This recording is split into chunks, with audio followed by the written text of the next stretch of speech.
The Middle East is on the brink. The people of the region are confronting a real danger of a devastating, full-scale conflict. Now is the time to defuse and de-escalate. Now is the time for maximum restraint.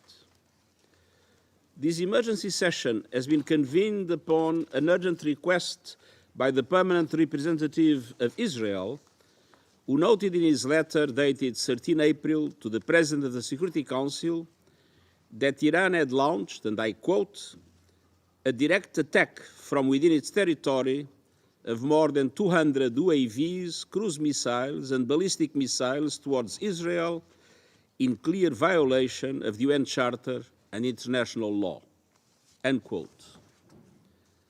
Yesterday, the permanent representative of the Islamic Republic of Iran also addressed a letter to the President of the Security Council stating that, and I quote, in the late hours of 13 April 2024, the Islamic Republic of Iran carried out a series of military strikes on Israeli military objectives, end quote.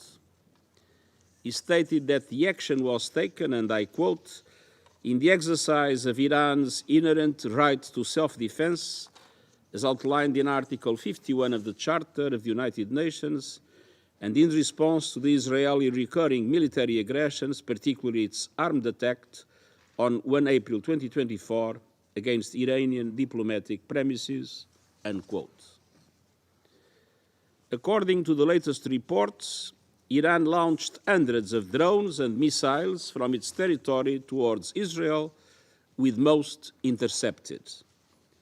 Several missiles reportedly struck within Israeli territory, one of which damaged an Israeli military facility in the south of the country, and overall, a few civilians were injured. Madam President, when the nature of the attack became clear, I stated the following last night, and I quote, I strongly condemn the serious escalation represented by the large-scale attack launched on Israel by the Islamic Republic of Iran this evening, and I call for an immediate cessation of these hostilities, end quote. I remind all member states that the Charter of the United Nations prohibits the use of force against the territorial integrity or political independence of any state, or in any other manner inconsistent with the purposes of the United Nations.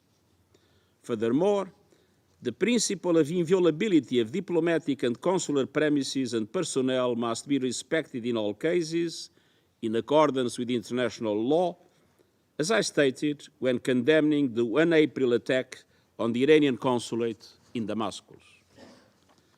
Madam President, it's time to step back from the brink. It's vital to avoid any action that could lead to major military confrontations on multiple fronts in the Middle East. Civilians are already bearing the brunt and paying the highest price.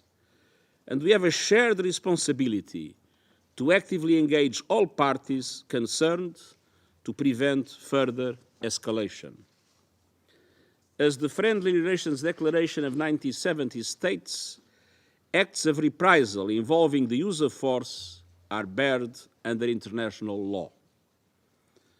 We have a shared responsibility to secure an immediate humanitarian ceasefire in Gaza, the immediate and unconditional release of all hostages, and unimpeded delivery of humanitarian aid.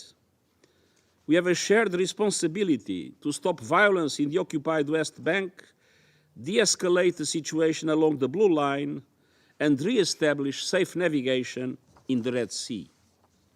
We have a shared responsibility to work for peace. Regional and indeed global peace and security are being undermined by the hour. Neither the region nor the world can afford more war. Thank you.